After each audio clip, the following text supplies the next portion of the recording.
चलिए आज हम अपने दूसरे लेक्चर में, कल आपको बताया गया था पुष्पीय पौधों में लैंगिक जनन, और उसके आगे जो टॉपिक है आपको बताया गया है कि कल मैं बताया था पुष्प दो प्रकार के होते हैं, कुछ पुष्प एक लिंगी होते हैं और कुछ पुष्प द्विलिंगी होते हैं। जो पुष्प एक लिंगी होते हैं उसमें या तो नर या तो मादा केवल एक ही जननांग होंगे, या तो नर पार्ट होगा, नर पार्ट यानी पुमंग होगा, या तो मादा पार्ट होगा जिसे हम क्या कहते हैं, जयांग कहते हैं। तो वे पुष्प जिनमें केवल पुंकेसर या स्त्री केसर होता है उसे हम एक लिंगी पुष्प कहते हैं। जैसे इसका एग्जांपल हो जाएगा पपीता, तरबूज, लौकी, कद्दू, या जितनी भी सब्जी और कुछ ककड़ी, खीरा होती हैं, इनके एक लिंगी होती हैं क्योंकि इनमें नर पुष्प अलग होता है और मादा पुष्प अलग होता है। आप देखे होंगे कद्दू में, कद्दू के सभी फूलों से फल नहीं बनते हैं, यानी कोहड़ा नहीं बनता है, उसके केवल कुछ ही पुष्प से बनते हैं, और जिस पुष्प से बनते हैं उसका नीचे का हिस्सा फूला हुआ होता है जिसे हम क्या कहते हैं, अंडाशय कहते हैं।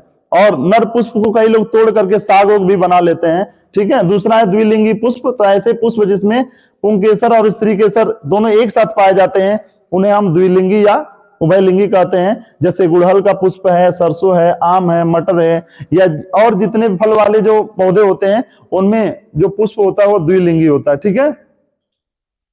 नेक्स्ट टॉपिक हमारा है पुष्प का जो मेल पार्ट है जिसे हम क्या कहते हैं, पुमंग कहते हैं। और पुमंग के एक हिस्से को हम क्या कहेंगे, परागकोश।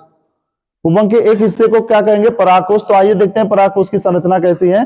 परागकोश एक द्विपाली संरचना होती है जो एक पतले तंतु से जुड़ा रहता है। जब इसका अनुप्रस्थ काट करेंगे, यानी परागकोश को जब इसका टीएस काट करेंगे, ट्रांसफर सेक्शन करेंगे, तो देखेंगे इसमें कि दो पतली पतली लघु बीजाणु धानियां होती हैं। जैसे कि यहां पे आपको दिखाया गया है, यह द्विपाली संरचना होती है और हर पाली में दो दो छोटी छोटी लघु बीजाणु धानियां होती हैं। इस प्रकार कुल कितने परागकण भरे रहते हैं, इसके अंदर क्या भरे रहेंगे, छोटे छोटे परागकण भरे रहते हैं। और परागकण क्या होता है, नर युग्मक होता है। ठीक है। जो पुष्प का लघु बीजाणु भी कहलाता है।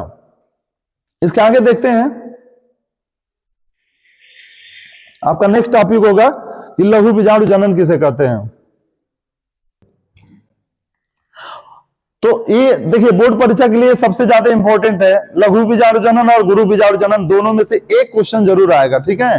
तो ये दोनों में से दोनों तैयार कर लीजिएगा, बहुत ज्यादा इंपॉर्टेंट है कि लघु बीजाणु जनन यानी माइक्रोस्पोरोजेनेसिस किसे कहते हैं, क्योंकि परागकण को हम लोग लघु बीजाणु भी कहते हैं, इसलिए परागकण के बनने की क्रिया को लघु बीजाणु जनन कहते हैं। तो परिपक्व परागकोश के लघु बीजाणु धानी में लघु बीजाणु मातृ कोशिकाएं होती हैं, और इस मातृ कोशिका में अर्धसूत्री विभाजन होता है। और जब अर्धसूत्री विभाजन होगा तो आप जानते हैं कि अर्धसूत्री विभाजन दो चरणों में होता है। एक अर्धसूत्री विभाजन फर्स्ट होता है और एक होता है अर्धसूत्री विभाजन सेकेंड। तो अर्धसूत्री विभाजन में एक मातृ कोशिका से चार पुत्री कोशिकाएं बनेंगी, यानी एक मदर सेल से चार डॉटर सेल बनेंगी। तो एक जो लघु बीजाणु मातृ कोशिका होगी उसमें अर्धसूत्री विभाजन होगा, तो उसे चार पहाड़ी टॉपिक एग्जाम के लिए है, बहुत ज्यादा इंपॉर्टेंट है, आप इसको मजाक मत लीजिए। ठीक है। ये डायरेक्ट एग्जाम में क्वेश्चन पूछे जाएंगे। तो इसके आगे देखिए कि जो लघु बीजाणु जनन की प्रक्रिया की बात कर, परागकोश के बाह्य त्वचा के नीचे अधोस्तरी कोशिकाएं होती हैं जो विभाजित होकर के प्रसू कोशिकाएं बनाती हैं, और इनके परिपक्वन से मदर सेल का निर्माण होता है जिसे हम कहते हैं लघु बीजाणु मातृ कोशिका। और लघु बीजाणु मातृ कोशिका में अर्धसूत्री विभाजन से युग्मक बनते हैं और इसी युग्मक को हम कहते हैं परागकण। ठीक है। नोट में यहां ज्यादा इंपॉर्टेंट ये प्रक्रियाएं हैं।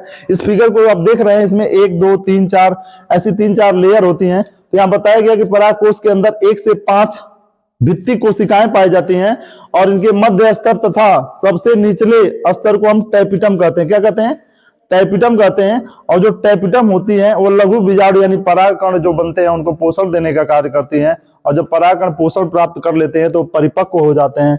ठीक है। ये कोशिकाएं अमीबी आकार की होती हैं। अमीबी का मतलब होता है इनका कोई निश्चित शेप और साइज नहीं होता है, अमीबी आकार की होती हैं, और विकसित हो रहे परागकणों को क्या करती हैं, पोषण देने का कार्य करते हैं।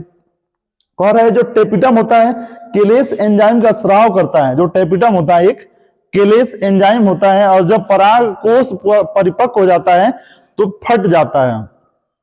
परागकोश के फटने की क्रिया को स्फुटन कहते हैं, और जो स्फुटन की प्रक्रिया होती है उसमें एक केलेस एंजाइम बहुत महत्वपूर्ण भूमिका निभाता है।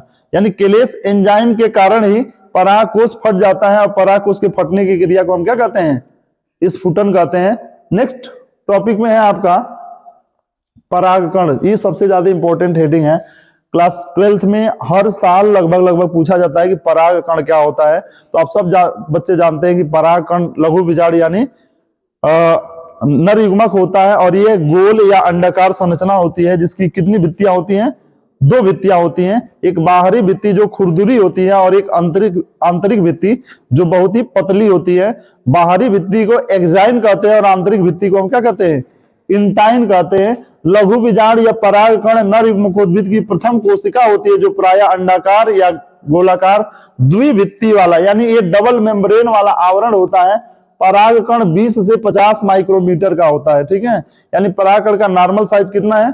20 से 50 माइक्रोमीटर। लेकिन आप जानते हैं कि इसमें जो सबसे बड़ा परागकण होता है, ये सबसे ज्यादा पूछा जाता है। मिरेबिलिस जलापा एक फूल है जिसका परागकण 200 माइक्रोमीटर का होता है, जो सबसे बड़ा परागकण है। और जब ये पूछा जाएगा तो उसी के साथ एक क्वेश्चन और पूछा जाता है कि सबसे छोटा परागकण क्या है? तो मायोसोटिस एल्पेस्टिस, जिसका साइज होता है मात्र 10 माइक्रोमीटर, बहुत छोटा हो गया। 200 माइक्रोमीटर बहुत बड़ा हो गया। परागकण का मुख्यतः 2 आवरण होता है, हमने जैसे बताया कि बाह्य चोल और आंतरिक चोल। बाह्य चोल को एक्साइन कहते हैं और उसके बाद से आंतरिक चोल होता है। तो जो एक्साइन है परागकण का, यह मोटा और खुरदुरा आवरण होता है, जो एक विशेष प्रकार के रासायनिक पदार्थ का बना होता है, जिसको हम कहते हैं स्पोरोपोलेनिन। और जो स्पोरोपोलेनिन है वह एक प्रोटेक्टिव लेयर है, जो परागकण को धूप से, ताप से, वर्षा से या ज्यादा दिनों तक टिके रहने से क्या करता है? प्रोटेक्ट करता है, सुरक्षा देता है। इसके बाद से दूसरा लेयर है परागकण का, जिसे हम क्या कहते हैं? इंटाइन कहते हैं या अंतःचोल कहते हैं। यह एक पतला कोमल झिल्ली के समान संरचना होती है, जो पेक्टोसेलुलोज का बना होता है। और इसके बाह्य चोल में एक छिद्र जैसी संरचना होती है। एक होती है छिद्र जैसी संरचना, जिसे हम क्या कहते हैं? जनन छिद्र कहते हैं। और यहीं से पराग नली का निर्माण होता है। परागकण से एक जगह से पराग नली बनेगा, जो नर युग्मकोद्भिद में पढ़ेंगे। आप जानते हैं कि ये परागकण है, परागकण गोल होता है या अंडाकार होता है। जो इसकी आंतरिक भित्ति होती है उसे हम क्या कहते हैं? जो आंतरिक भित्ति होती है उसे हम इंटाइन कहते हैं, और जो बाहरी भित्ति होती है उसे हम क्या कहते हैं? एक्साइन कहते हैं। और इसके अंदर एक छोटा सा न्यूक्लियस होता है, इसके अंदर लिक्विड भरा होता है, जिसे हम कोशिका द्रव्य कहते हैं, ठीक है। तो यह एक परागकण होता है। जैसे कि इसमें बताया गया है कि लेगुमिनेसी कह रहा है कि अलग अलग पौधों का परागकण का जीवन काल अलग अलग होता है। कुछ पौधे के परागकण कुछ ही देर तक जीवित रहते हैं, और कुछ पौधों के परागकण कई महीनों तक भी जीवित रहते हैं। यानी लेगुमिनेसी कुल के जितने भी पौधे हैं उनके परागकण कुछ देर तक के लिए, इनके परागकण ज्यादा देर कई महीने तक जीवित रहते हैं। जैसे लेगुमिनेसी में क्या आ जाएगा? चना है, सनई है, मसूर है, मटर, मूंग, सेम, बेरी, अरहर, रत्ती। ये ऐसे पौधे हैं जिनको, इसमें से कुछ पौधे आप देखे होंगे, कुछ पौधे नहीं देखे होंगे। और सोलेनेसी कुल के जो पौधे हैं, जैसे आलू, मिर्च, बैगन, टमाटर, मकोई और धतूरा, इन पौधों के परागकण कई महीने तक जीवित रहते हैं। और जो अनाज, गेहूं, धान, मक्का, बाजरा, इन पौधों के परागकण का जीवन काल मात्र 30 मिनट का होता है, ठीक है। तो आप ये फुल वीडियो देखेंगे और देखने के बाद आप जरूर कमेंट करेंगे।